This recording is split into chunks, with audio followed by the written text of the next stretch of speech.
Libro de Génesis, capítulo número 2, versículo número 18 en adelante. Y dijo Jehová Dios: no es bueno que el hombre esté solo, le haré ayuda idónea para él.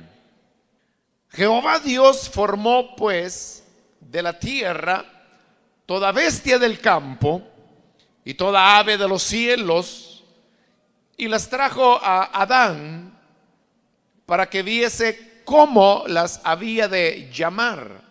Y todo lo que Adán llamó a los animales vivientes, ese es su nombre. Y puso Adán nombre a toda bestia y ave de los cielos y a todo ganado del campo. Mas para Adán no se halló ayuda idónea para él. Entonces Jehová Dios hizo caer sueño profundo sobre Adán, y mientras éste dormía, tomó una de sus costillas y cerró la carne en su lugar. Y de la costilla que Jehová Dios tomó del hombre, hizo una mujer y la trajo al hombre. Dijo entonces Adán: esto es ahora hueso de mis huesos y carne de mi carne. Esta será llamada varona, porque del varón fue tomada. Por tanto, dejará el hombre a su padre y a su madre, y se unirá a su mujer, y serán una sola carne. Y estaban ambos desnudos, Adán y su mujer, y no se avergonzaban. Hermanos, en las semanas anteriores, y sobre la base de este libro de Génesis, hemos estado reflexionando primero en lo que llamamos el mandato cultural, y la semana anterior reflexionamos sobre lo que se llama el mandato moral.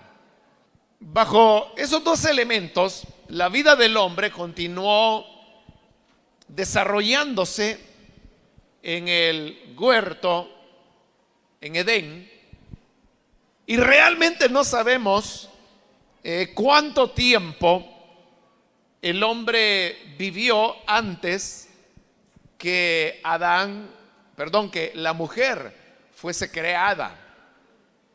Pero lo que sí es claro en el pasaje que hoy hemos leído es que el hombre es anterior a la mujer.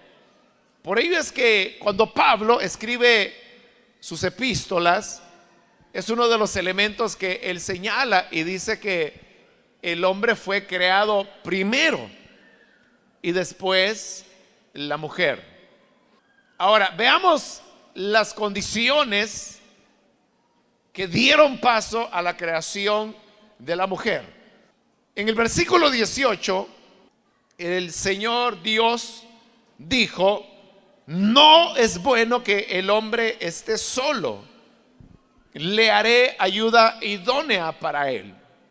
Dios sabía que él había creado al hombre con una vocación de ser un ser social o sociable.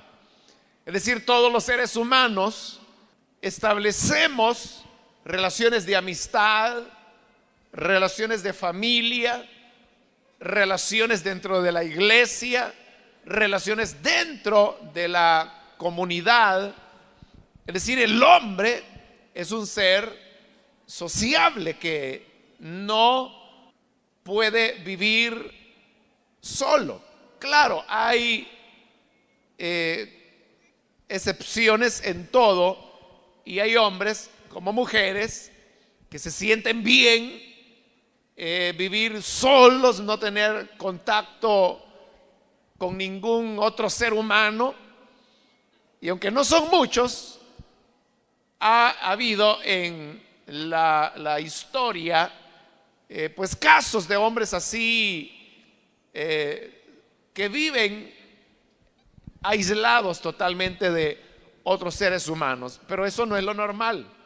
Lo normal es que el ser humano sea sociable, y por la misma razón Dios sabía que mientras el hombre estuviese solo, él no podría desarrollar todas sus potencialidades. Incluso hablando del tema del mandamiento cultural, era algo que no se podría desarrollar, o no podría haber una obediencia completa al mandamiento cultural si el hombre permanecía solo, sin posibilidades de vivir en comunidad, sin posibilidades de poder tener una esposa, generar una familia, y que esta familia fuera sentando las bases de lo que posteriormente ha llegado a ser la civilización humana. Por lo tanto, para que pudiese producirse una obediencia de el hombre al mandamiento cultural, no era bueno que el hombre estuviese solo. No solo por causa del mandamiento cultural, sino también por lo que he dicho anteriormente, y es que el hombre, por ser un ser sociable, necesita tener relación, socializar con otros seres humanos. Por ello Dios dijo: le haré ayuda idónea para él. Cuando Dios dice que él haría ayuda idónea, de lo que estaba hablando es que le haría una ayuda a la medida del hombre, adecuada al hombre. Realmente lo que dice en el original hebreo es: le haré una ayuda frente al hombre. Pero cuando dice frente al hombre, lo que quiere decir es que sería una ayuda de tú a tú. Esa es la idea cuando dice de frente al hombre, que serían dos seres que compartirían, por supuesto, la imagen y semejanza de Dios, pero aparte de eso, las potencialidades que Dios había entregado a su criatura. Ahora, en el versículo 19 dice que Jehová Dios formó de la tierra toda bestia del campo y toda ave de los cielos. Recuerde que hemos dicho que el capítulo 2, cuando toca temas acerca de la creación, lo que está haciendo es ampliar la creación que ya fue relatada en el capítulo primero. Y ahora, mientras que en el capítulo 1 se mencionó que Dios simplemente creó las bestias del campo, las aves de los cielos, ahora en este capítulo 2 se nos da un poco de más detalles, porque dice que tanto las bestias del campo como las aves de los cielos, dice que Dios las formó de la tierra, cosa que no se había dicho en el capítulo 1, pero ahora se está dando esa información adicional. Y dice que Dios trajo a Adán las bestias del campo y las aves de los cielos para que viese cómo las había de llamar. Y todo lo que Adán llamó a los animales vivientes, ese es su nombre. Es decir que, por así decirlo, Dios le presentó al hombre su creación. Y todo esto ocurrió antes que la mujer fuese creada. Y el hombre comenzó a ponerle nombre a cada uno de los animales que le fueron presentados por el Señor. Ahora, ahí no se trataba de poner nombres de una manera antojadiza o caprichosa, sino que Adán colocaba los nombres de acuerdo a la naturaleza que cada animal o ave pudiese tener. Es decir, que implicaba el hecho que Adán viese al animal, examinase sus conductas, sus costumbres, sus hábitos, y que sobre la base de la naturaleza que ese animal presentaba, Adán venía y le colocaba nombre. Eso significa que no era algo así como que los animales estaban haciendo una fila y entonces pasaban delante de Adán y Adán le decía: te llamarás caballo, y pasaba. Tú vas a ser la mula, tú vas a ser la cebra, tú serás el elefante. O sea, no era así de sencillo, sino que, repito, era un nombre que se colocaba, pero sobre la base de la observación. Ahora, teniendo en cuenta que como ahí tenemos la creación original de Dios, hablamos de miles de especies animales, de las cuales hoy la mayoría han desaparecido a causa del mismo pecado del hombre y de la desobediencia al mandamiento cultural, como lo hemos explicado ya en reflexiones anteriores. Lo cual significa que a Adán le tomó una cantidad considerable de tiempo poner nombre a cada animal que Dios le presentó. No podemos imaginar ni precisar cuánto pudo haber sido ese tiempo, pero fue un tiempo considerable. Todo esto, repito, todavía sin que la mujer hubiera hecho su aparición en la escena.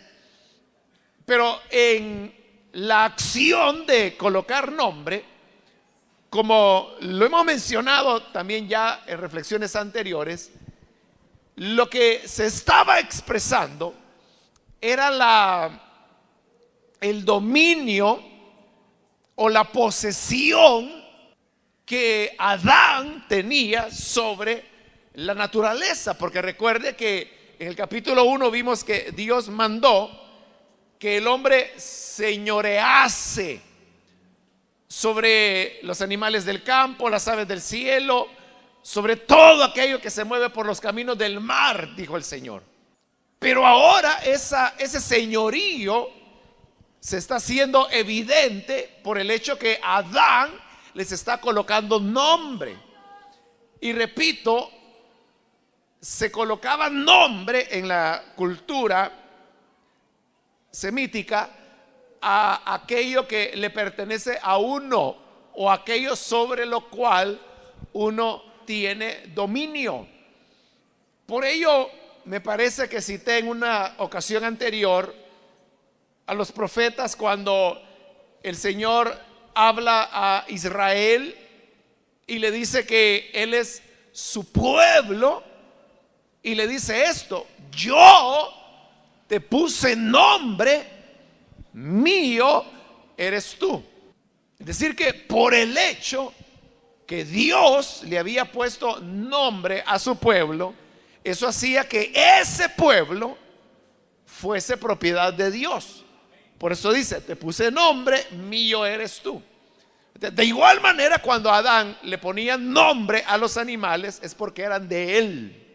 Le ponían nombre a las aves, es porque eran de él. El hombre estaba ejerciendo su señorío sobre la naturaleza. Y eso significa que los animales estaban también sujetos al señorío del hombre. De tal manera que si hoy dividimos a los animales entre domésticos y salvajes, en esta época todos los animales eran domésticos, en el sentido que el hombre podía ordenar a los peces determinada acción y le obedecían, como un animalito doméstico, que usted tiene un perrito y le dice sentarse y el perrito obedece, o échese, es la expresión que más se utiliza para referirse a los animales o a los perros, y el animalito obedece. En cambio, hay animales que no son tan sujetos, y un ejemplo es el gato, que aunque el gato también se considera un animal doméstico, el gato no le obedecerá tanto como el perro, ¿no? Hay gatos que no obedecen nada en absoluto, ¿no? Y ya no se diga cuando hablamos de animales que se consideran salvajes. Dele usted una orden a una araña a ver si le obedece, o dele un mandato a una ballena a ver si le obedece. Entonces, el hombre, claro, él ha podido domesticar leones, pumas, tigres, pero es una domesticación que se da sobre la base de la fuerza y del condicionamiento hasta lograr que ese animal obedezca por causa del pecado. Y hay animales que nunca obedecerán, haga lo que usted haga. Pero acá había un señorío del hombre, y entonces los animales simplemente hacían lo que el hombre decía. El Señor Jesús, que es el modelo del ser humano como Dios lo concibió, fue alguien que también ejerció ese dominio sobre los animales. Porque usted se recuerda en lo que se llama la pesca milagrosa, que los discípulos habían hecho esfuerzos toda la noche por pescar y no habían atrapado nada. Pero el Señor les dijo, bueno, arrojen la red a la derecha. Pero no solamente estaba en ese momento el Señor dando un mandato para que sus discípulos arrojaran la red, sino que al mismo tiempo estaba dando un mandato para que a la derecha de la embarcación se concentrara una gran cantidad de peces.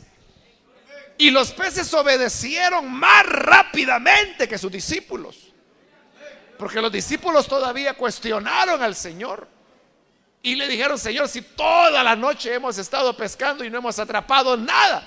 Y ya estaban cientos de peces ahí reunidos solo para que la red les cayera, porque ya el Señor les había mandado que estuvieran ahí. Y cuando finalmente la terquedad humana es superada y dice, bueno, en tu nombre echaremos la red, la arrojan, y las barcas se hundían de la cantidad de peces que habían sido cazados o pescados. Ahí usted tiene un ejemplo de cómo Jesús ejerció el señorío sobre los animales. Pero así era con el humano antes de la caída.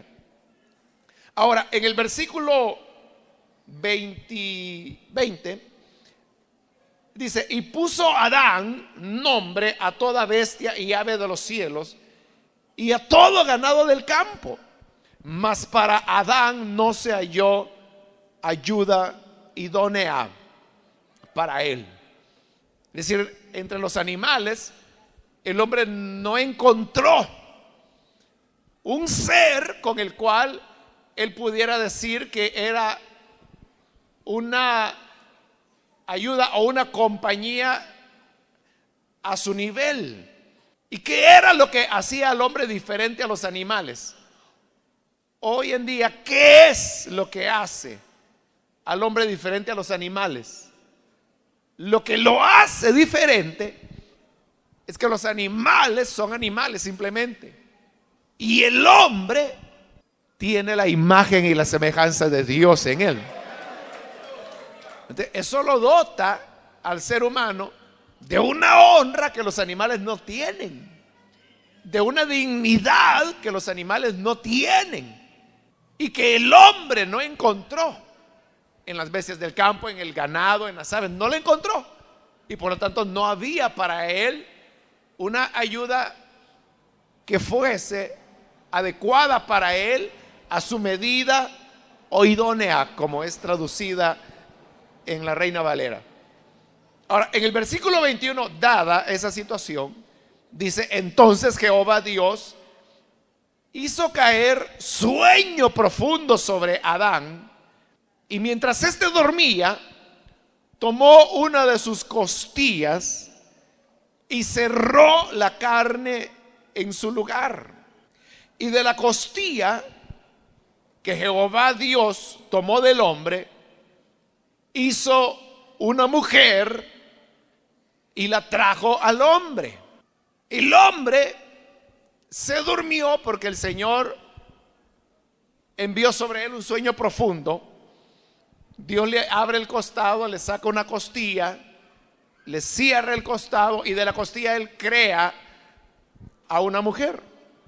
Cuando el hombre despierta, viene Dios y le trae a la mujer, y cuando Adán ve a la mujer, él se da cuenta que la mujer sí era idónea para él, sí estaba a su altura, era adecuada, y lo más importante, la mujer también tenía la imagen y semejanza de Dios, porque había sido creada del hombre, el cual tenía la imagen y semejanza de Dios. Por ello, en el versículo 23, dijo entonces Adán, cuando vio a la mujer: esto es ahora hueso de mis huesos y carne de mi carne. Esta será llamada varona, porque del varón fue tomada.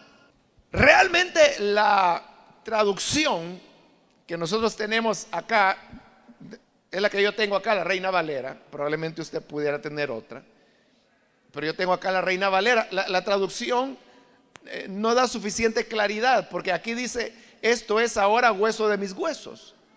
Pero lo que realmente dice en el original es: ahora sí. Esto es hueso de mis huesos y carne de mi carne. Esta será llamada varona, porque del varón fue tomado. Entonces, la idea de que esto es ahora, que así ha sido traducido ahí, realmente lo que quiere decir es ahora sí. O como quien dice: bueno, finalmente ella sí es hueso de mi hueso, carne de mi carne. Cuando Adán reconoce que la mujer era hueso de su hueso, carne de su carne, lo que él estaba diciendo es que esencialmente hombres y mujeres son iguales, por cuanto provienen de la misma carne, del mismo hombre. Por eso es que Pablo dice que es verdad que el hombre es primero que la mujer, dice, pero luego dice que el hombre nace de la mujer, con lo cual Pablo quiere poner una igualdad. Ahora, hombres y mujeres son similares, pero no idénticos, porque es obvio que hay diferencias entre el hombre y la mujer. El hombre es hombre, la mujer es mujer. Cada uno tiene sus propias características físicas, fisiológicas, psicológicas.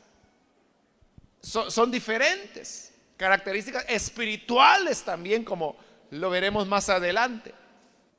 Pero aunque existe diferencia entre hombre y mujer, son esencialmente iguales. Por eso es que Adán dijo: es hueso de mi hueso, carne de mi carne.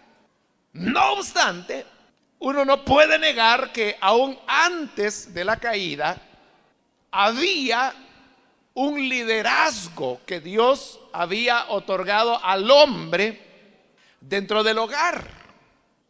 Muchos piensan que Dios establece al hombre como cabeza del hogar después de la caída, y es cierto que eso queda ratificado cuando el hombre cae. Lo veremos en el capítulo siguiente. Pero tampoco podemos negar la realidad que aún antes de la caída ya Dios le había otorgado al hombre una posición de liderazgo dentro del hogar y una posición de responsabilidad. ¿En qué me baso para decir esto? en dos cosas. La primera es que cuando el hombre y la mujer caen en pecado, Dios, a quien primero le reclama la responsabilidad por lo que ha ocurrido, es al hombre, aunque realmente había sido la mujer la primera en pecar y luego le siguió el hombre. Pero no hubo un reclamo para Eva, sino que fue al hombre a quien Dios buscó, y eso significa que Dios veía al hombre como responsable. Esa es la primera razón. La segunda razón es que usted puede notar en este versículo 23 que cuando Adán reconoce que la mujer es hueso de su hueso, carne de su carne, fíjese, viene Adán y dice: será llamada varona. ¿De qué está haciendo Adán ahí? Le está poniendo nombre. ¿Y qué hemos dicho que significa el poner nombre? Significa señorío, significa pertenencia. Porque Adán dijo: será llamada varona, porque del varón fue tomado. Y entonces Eva, que todavía no se llamaba Eva, Eva se llamaría hasta después de la caída. Pero Eva podría haber dicho: bueno, entonces tú te llamarás Juan, porque me gusta ese nombre. Si eso se hubiera dado, hubiera significado que había una igualdad y no había liderazgo ni del uno ni del otro.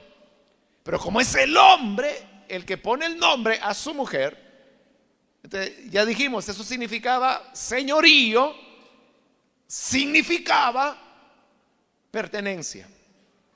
Pero hay que tener cuidado, porque al hablar de liderazgo del hombre o hablar de señorío del hombre dentro del hogar, y al hablar de pertenencia de la mujer al hombre, esto podría ser mal interpretado y pudiese ser interpretado de una manera pecaminosa, y esas malas interpretaciones son las que conducen a actitudes dañinas hacia la mujer.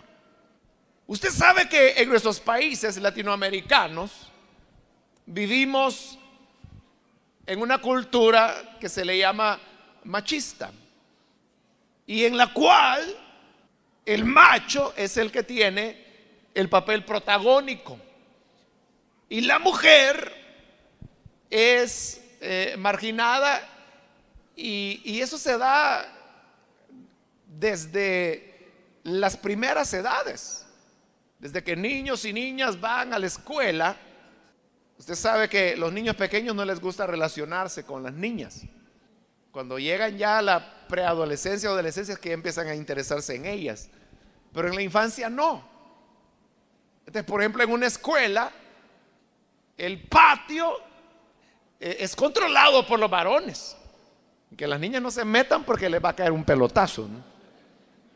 Y eso no les agrada a ellas. Entonces ellas están marginadas, y desde ahí comienza ya a infundirse la idea que el juego o el patio de juego es para los varones, no para las niñas. Las niñas es para que estén sentaditas por allá platicando con la amiga, que van a tomar agua, que se sientan, pero ellas no pueden participar del área de juego porque son niñas. Bueno, y así se va dando a lo largo de todas las edades, hasta que se desarrolla la actitud machista, que luego deriva en situaciones de maltrato, de violencia verbal, física, sexual, de menosprecio hacia la mujer. Y dentro de los evangélicos, estas actitudes se justifican con pasajes de la Biblia. Por eso digo que hay que tener cuidado cuando leemos y entendemos en la Biblia cosas como las que yo he mencionado: el liderazgo del hombre dentro del hogar, el señorío del hombre que tenía sobre la mujer, la pertenencia de la mujer hacia el hombre. O sea, eso es algo que está ahí. Pero usted sabe que la palabra tiene que ser tomada en su conjunto, Porque la palabra nos presenta un cuadro equilibrado y justo de lo que debe darse en la relación de hombre con mujer. A los hombres les gusta citar el capítulo 5 de Efesios, donde dice: mujeres, están sujetas a vuestros maridos. Y basándose en ese versículo viene el esposo y comienza a exigir a la mujer: tenés que sujetarte, tenés que obedecerme, la Biblia lo dice. Ese es el argumento del evangélico. Pero ese evangélico se olvida que unos 3 versículos después, el mismo capítulo 5 de Efesios dice: maridos, amad a vuestras mujeres, así como Cristo amó a su iglesia y se entregó a sí mismo por ella. Ahí se pone el equilibrio. Ese equilibrio también lo encontramos acá en Génesis, porque es cierto que es el hombre quien le pone nombre a la mujer. Pero recuerde, ¿sobre qué base dijimos que el hombre le puso nombre a los animales? Le puso nombre sobre la base de observar la naturaleza de cada animal, y sobre sus características le puso nombre. Igual hizo con la mujer. El hombre le puso nombre a la mujer sobre la base de haber observado sus características. Y el nombre, fíjese que no tenemos los nombres que Dios le dio a los animales. O sea, los nombres que hoy tenemos son nombres modernos. El león, usted sabe, eso es español, ¿no? Y el español es un idioma nuevo. Y aquí estamos hablando de al menos 10,000 años atrás en el tiempo. Primero, no sabemos qué idioma habló Adán. No lo sabemos. Y por lo tanto, menos podemos saber los nombres que en ese idioma él le colocó a los hombres. Pero sí tenemos el nombre que le dio a la mujer. Y dice que le llamó varona, porque del varón fue tomado. En el hebreo, realmente lo que dice el original es: será llamada mujer porque del hombre fue tomado. La Reina Valera traduce varona y varón para conservar la similitud de palabras, porque en el hebreo es así, son palabras similares. Adán lo que dijo es: será llamada mujer porque del hombre fue tomado. Hombre en hebreo se dice hish, y mujer se dice hisha. Entonces él dijo: será llamada hisha porque fue tomada del hish. ¿Entiende? Era una similitud de nombres que la traducción Reina Valera ha tratado de trasladarla al español poniendo varón y varona, aunque la palabra varona prácticamente está en desuso en el español moderno. Pero la idea en el original es que el nombre que le dio era prácticamente el nombre que él mismo tenía. Y volvemos al punto: ¿sobre qué base ponía nombres Adán? Sobre la base de observar la naturaleza. Entonces, él observó la naturaleza de la mujer, y al haberla estudiado y haberla observado, él dijo: bueno, es semejante al hombre. O como dice ahí, será llamada varona porque del varón fue tomado. O como dice en el original, será llamada Isha porque de Ish fue tomada. Él la vio como algo, como una compañera, como algo similar. Y eso es lo que le pone el equilibrio. Porque es verdad que él tiene el liderazgo, él tiene el señorío, él tiene la pertenencia. Pero viene y la reconoce como una congénere, como una igual. Entonces, mientras continuemos, aunque nos llamemos evangélicos, pero mientras continuemos considerando a la mujer más como un objeto que como una persona, estaremos en una franca desobediencia a la palabra de Dios y seremos mundanos, porque no estamos viviendo los valores del evangelio, de la palabra de Dios, sino que estamos todavía juzgando sobre la base de los criterios mundanos, donde a la mujer se la margina, se la menosprecia, y donde se considera que el nacimiento de una niña no es algo tan digno de felicidad como que si hubiese sido un niño, un varón el que nació. O cuando se piensa en que la mujer no debe aspirar a mayores proyecciones. Yo recuerdo a un hombre, él no era cristiano, él era un macho, pero él tenía una hija y esta hija iba a la iglesia, era un adolescente. Y en una ocasión yo tuve oportunidad casualmente de conocerlo a él, lo encontré en un lugar y platicando me enteré que era el papá de esta joven que iba a la iglesia. Como él era un macho y él no era cristiano, él me dijo, ya voy a buscar la manera en que mi hija deje de estar yendo a su iglesia, me dijo. Porque eso a mí no me agrada, así que yo ya voy a tomar medidas para que ella ya no vaya ya a la iglesia. Y por otro lado me dijo, ella que saque su bachillerato, de ahí yo la voy a mandar a trabajar en un banco para que ahí, estando en la ventanilla, conozca a un hombre que tenga plata, que se case y me deshago de ella, me dijo. Ese es el pensamiento de un macho. Pero es un pensamiento muy común en nuestro medio. Y ese es un valor mundano.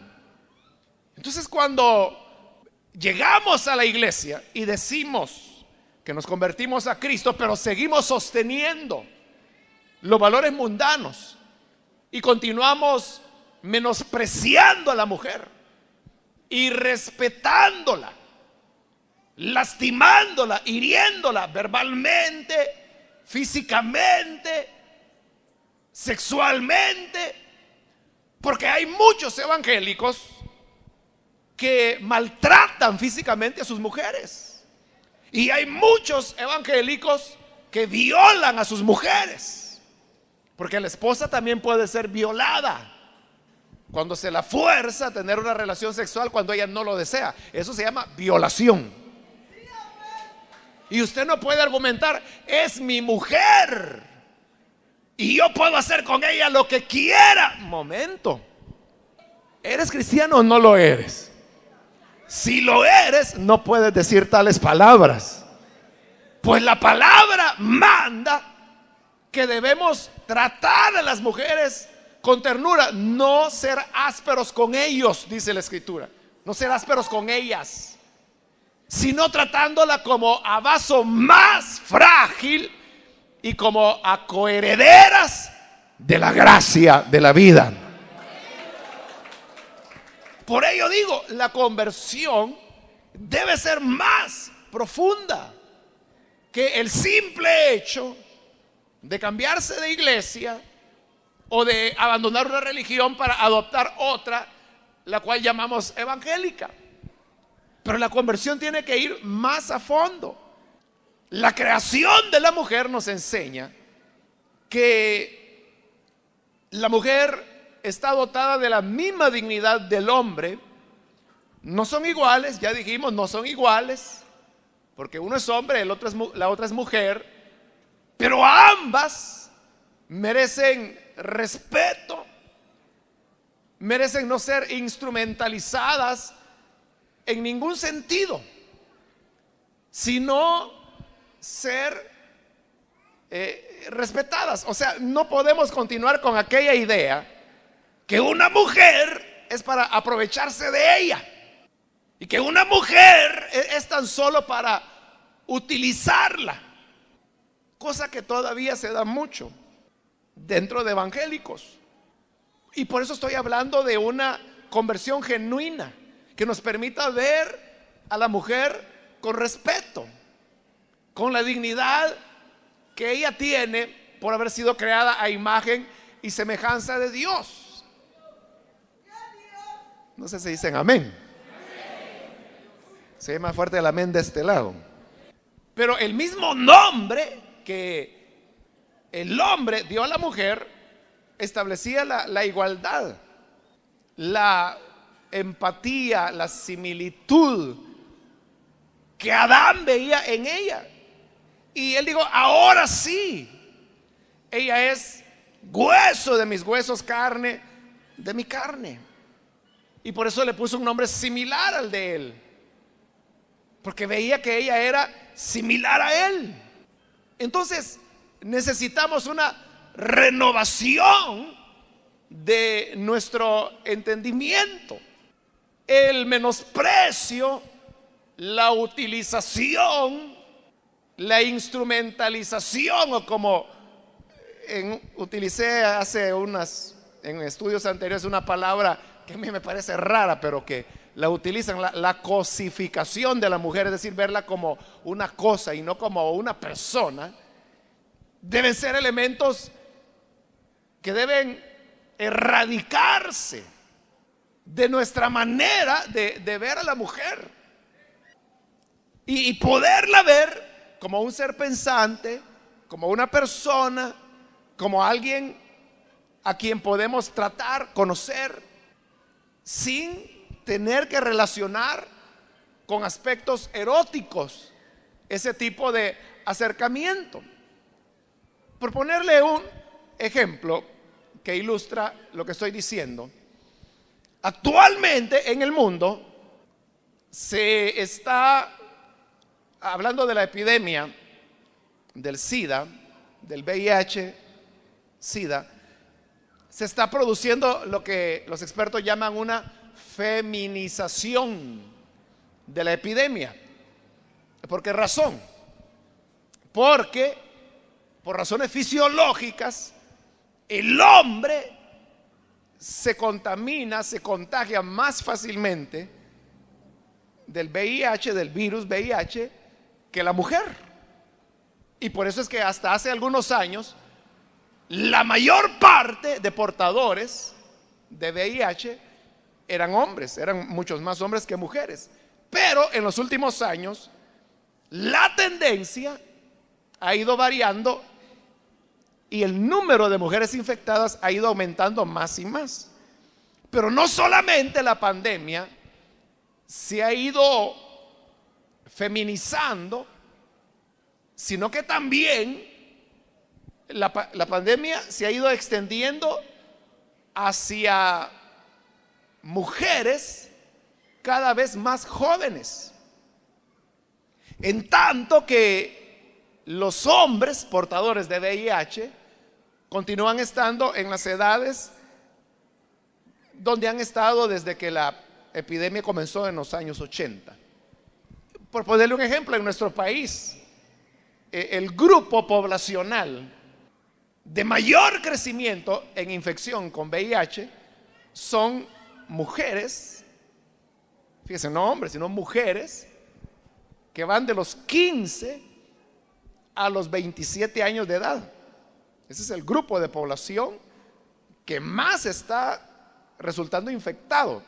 Ahora, ¿por qué ocurre eso? Porque el hombre sabe que existe la epidemia, sabe que existe el virus. Entonces, ¿qué hace? Busca mujeres cada vez más jóvenes, bajo la creencia que mientras más jóvenes son, menos posibilidades hay que puedan estar infectadas. Pero no se ponen a pensar en que si ellos están infectados o no. Y como sí lo están, entonces lo que ocurre es que cuando buscan adolescentes y a niñas para tener relaciones sexuales, lo que hacen es infectarlas a ellas. Y por eso es que cada vez el grupo de infectados crece más en el lado de la mujer y cada vez son más y más jóvenes. Pero esa es la realidad estadística. Ahora, ¿cómo la interpretamos? ¿Qué significa eso? Lo que significa es que el hombre continúa viendo a la mujer como una fuente de satisfacción.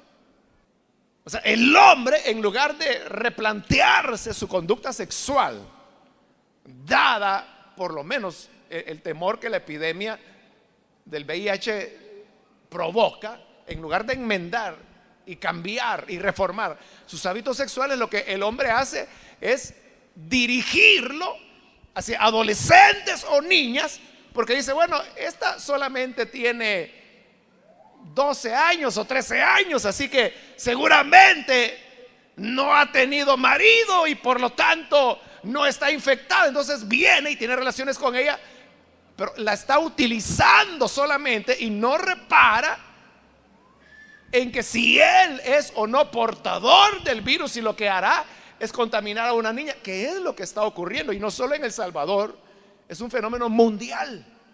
Entonces, lo que hay detrás de ese fenómeno es la idea que la mujer es para ser utilizada, y que si las de 20 años para arriba tienen altas probabilidades de estar infectadas, entonces me voy a buscar cada vez más jovencitas.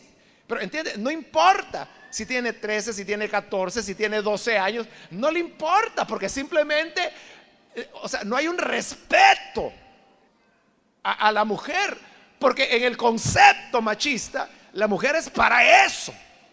La mujer sirve para la procreación, y no están ni siquiera pensando en procreación, están pensando en satisfacción sexual. Entonces, ahí caemos en la instrumentalización, y eso es abominable a los ojos de Dios, por causa de la cultura machista que tenemos, la pecaminosidad del hombre y la falta de conversión dentro de los evangélicos. Entonces, si realmente nosotros consideramos que la conversión es importante, ¿cuántos creen que la conversión es importante? Sí, porque la Biblia dice que sin arrepentimiento no hay salvación.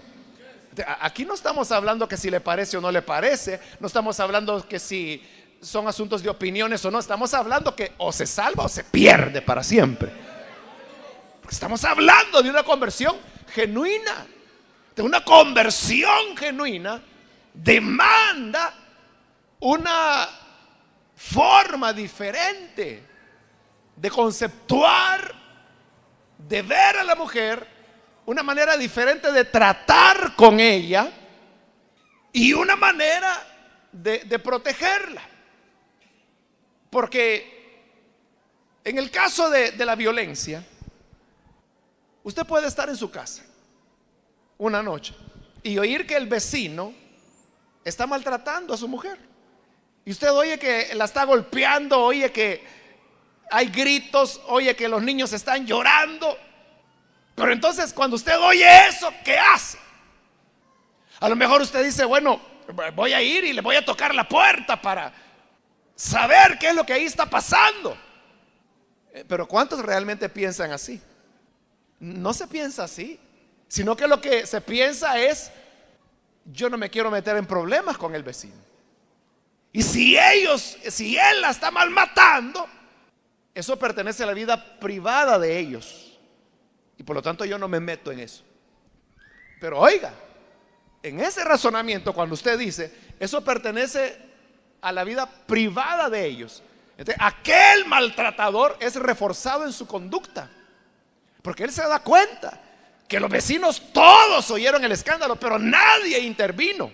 Entonces, ¿cómo lo interpreta él? Igual que usted lo está pensando. Es mi vida y es mi mujer, y nadie intervino porque es mi hogar, es mi vida privada. Entonces, bajo el pretexto de que es vida privada o la vida ajena, él se ve en la libertad de continuar maltratando a su mujer. Y nuestra actitud de indiferencia refuerza esa mentalidad. Y por eso es que matan a las mujeres, y cuando llega la policía y usted oyó algo, no, dice. Y sí oyó. Y no solo oyó el día que la mataron, oyó que era un asunto que traía meses o años y nunca hizo nada. Entonces usted me preguntará, entonces usted lo que me está diciendo es que yo tengo que ir y llamar a la puerta y tratar de impedir eso. Sí, eso es lo que estoy diciendo. Si es que somos cristianos, si es que tenemos los valores del evangelio, y no los valores del mundo, que son los de que no me interesa, no me incumbe. Ahora usted dirá, pero entonces yo me voy a meter en problemas. Y ese vecino que yo tengo es un endemoniado, que si yo llego e intervengo, contra mí la va a agarrar y me va a golpear y entonces voy a salir afectado. Eso quiere, ¿no? Que ponga en riesgo mi seguridad. Bueno, eso es lo que Jesús dijo. El que quiera salvar su vida, la perderá. Pero el que la pierda por causa de mí, la ganará eternamente. Ese es el evangelio, porque son palabras de Jesús y las hemos leído cientos o miles de veces, pero hemos reflexionado en las consecuencias que esas palabras tienen para nosotros hoy.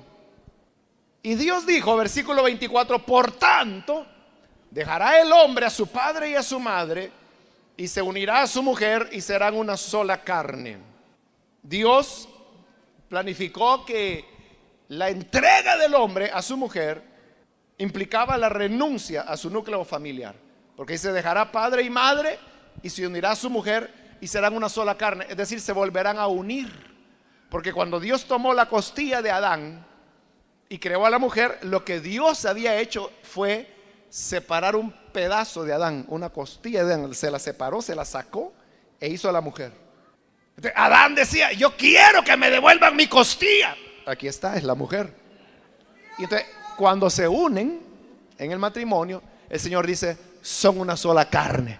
Entonces dice Adán, recobré mi costilla. Y con ganancia. Entonces, ese es el sentido de la una sola carne dentro del matrimonio. En otras palabras, el hombre no está completo sino hasta que tiene su esposa. Pero note, es su carne. Y por eso es que Pablo dice en Efesios, el que ama, refiriéndose a los hombres, el que ama a su mujer, a sí mismo se ama. Porque si usted ama a su mujer, está amando su costilla, está amando a su cuerpo. Y dice Pablo ahí mismo en Efesios 5, nadie maltrató jamás su cuerpo, sino que lo sustenta y lo cuida. Ese es el papel del hombre cristiano hacia la mujer: cuidarla, sustentarla, honrarla, no ser ásperos con ella, protegerla, amarla, entregarse a sí mismo a ella para ser una sola carne. Y termina el versículo 25 y dice, estaban ambos desnudos, Adán y su mujer, y no se avergonzaban. No se avergonzaban porque en la desnudez no hay nada pecaminoso. No había vergüenza porque no había pecado. Y lo que había era el sentido de la inocencia. Y cuando hay inocencia, la desnudez no es vergonzosa y menos pecaminosa. Porque el cuerpo es hermoso, está dotado de belleza.